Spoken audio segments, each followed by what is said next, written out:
Imagine o instante em que o céu se parte em dois. Um clarão ofuscante, um rugido que reverbera até os ossos, e antes que possamos compreender, o chão treme sob nossos pés. Ou então, visualize o momento em que o mundo simplesmente para. As ruas silenciam, as telas se apagam, a vida como a conhecemos mergulha no abismo. Então a pergunta que ecoa em cada batida do coração surge: para onde iremos? Onde estaremos seguros? Hoje, convido você a embarcar numa jornada que muitos preferem ignorar. O submundo dos bilionários que estão se preparando para o fim do mundo. Não, isso não é ficção científica, nem roteiro de cinema. É a realidade, fria, silenciosa e bilionária. Durante décadas, um movimento cresceu à sombra das manchetes, longe dos olhos do público, o dos bilionários preppers. Homens e mulheres que investem fortunas inimagináveis para construir bunkers, cidades subterrâneas, fortalezas tão secretas quanto impenetráveis. Mas a pergunta que paira como uma nuvem carregada sobre nossas cabeças é simples e perturbadora. O que eles sabem que nós não sabemos? Hoje vamos desvendar esse mistério. Vamos mergulhar no subterrâneo luxuoso desses abrigos. Vamos entender o que motiva quem tem tudo a temer o fim. Respire fundo. Estamos apenas começando. Tudo começou de forma discreta, em meados da pavorosa Guerra Fria, quando o medo do apocalipse nuclear fazia parte do café da manhã. O governo incentivava as famílias americanas a construir abrigos no quintal, um esforço coletivo e quase ingênuo. Mas hoje, a preocupação mudou de rosto.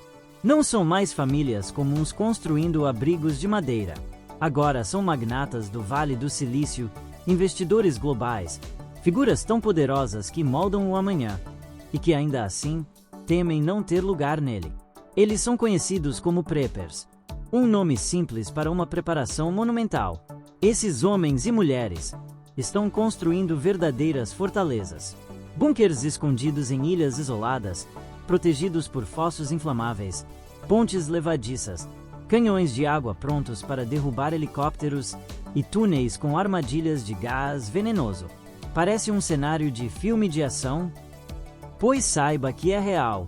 E o mais impressionante, muitos desses bunkers foram pensados não apenas para sobreviver ao evento ou desastre em si, mas para resistir aos outros sobreviventes. Sim, a verdadeira ameaça, após o cataclismo, pode ser o próprio ser humano. Hoje já existem documentários, livros e investigações sobre esse fenômeno. O tiozão do porão enchendo a despensa de enlatados deu lugar a executivos bilionários estocando armas, viveiros e planos de fuga. E não estamos falando de nomes pequenos. Steve Huffman, cofundador do Reddit, preparou seu arsenal e até fez cirurgia ocular para garantir que não dependeria de óculos no apocalipse. Yishan Wong, Marvin Liao, Chi Chan, Antônio Garcia Martinez, Heidi Hoffmann, Sam Altman, Peter Thiel e até Mark Zuckerberg aparecem em listas e rumores sobre projetos secretos de sobrevivência. Muitos deles escolheram a Nova Zelândia como porto seguro, um refúgio remoto, verde, em teoria longe das grandes tempestades geopolíticas. Começaremos com a realidade por trás do medo, mas seria apenas paranoia. Alguns estudiosos afirmam que não há segredos ocultos, apenas um medo genuíno do colapso, misturado, claro, com a visão de oportunidade de negócios. O fim da Guerra Fria deixou silos de mísseis abandonados que, agora são luxuosos condomínios do apocalipse, equipados com piscinas, escolas, cinemas e bibliotecas subterrâneas. Bradley Garrett, autor do livro Bunker, Construção para o Fim dos Tempos, chama isso de comércio do medo, a nova fronteira do mercado de segurança. Douglas Rushkoff, teórico da mídia, certa vez participou de uma reunião com 5 bilionários para discutir estratégias de sobrevivência. Saiu de lá aterrorizado. Os magnatas estavam debatendo como manter seus seguranças fiéis após o colapso da ordem social. Até sugeriram o uso de coleiras de choque para controlar a lealdade. Quando questionados, muitos desses bilionários são francos. Eles temem que quando a automação eliminar milhões de empregos, a ira popular se volte contra eles. E no fundo eles sabem que serão alvos. A crítica aos bunkers é real, e não só pela minoria que não pode arcar. Mas será que na prática, esses bunkers realmente garantem a salvação? A resposta, segundo muitos especialistas, é um sonoro não. Por mais avançada que seja a tecnologia envolvida, um abrigo subterrâneo não é a prova de falhas, nem do ponto de vista técnico, nem do humano.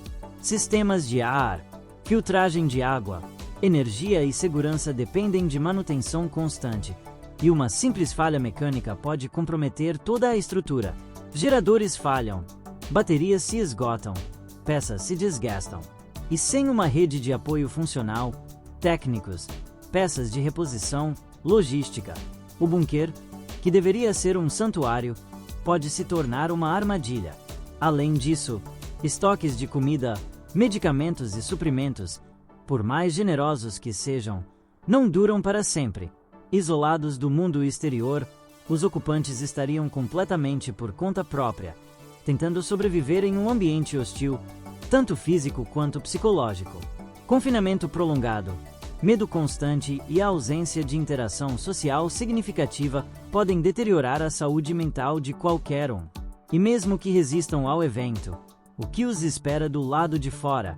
Um planeta devastado, florestas queimadas, cidades em ruínas, oceanos poluídos, ar tóxico.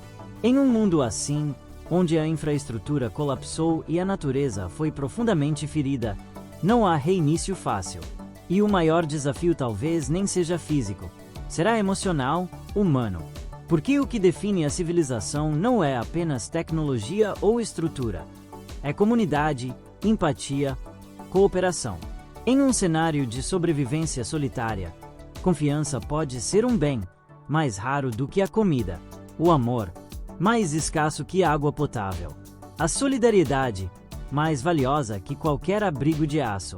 Por isso, a alternativa que muitos ignoram continua sendo também a mais desafiadora e, paradoxalmente, a mais esperançosa. Não é se esconder do colapso, mas impedir que ele aconteça.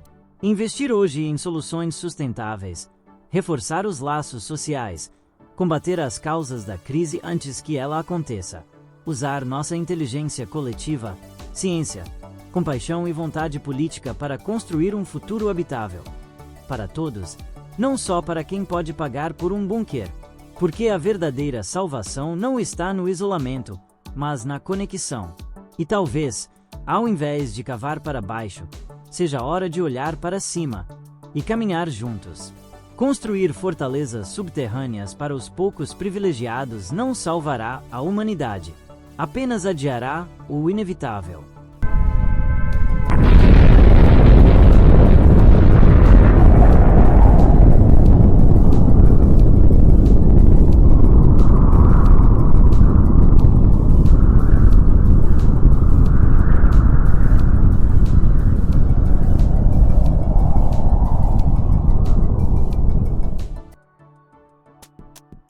Mas não desanime, há sinais de esperança. Felizmente novas ideias começam a brotar. Projetos como o de J.C. Collie, que cria fazendas seguras e sustentáveis, próximas aos grandes centros urbanos, propõem soluções que funcionam tanto no presente quanto em tempos de crise. Redes de apoio, agricultura comunitária, produção orgânica, iniciativas que constroem, agora, a resiliência que tanto precisamos.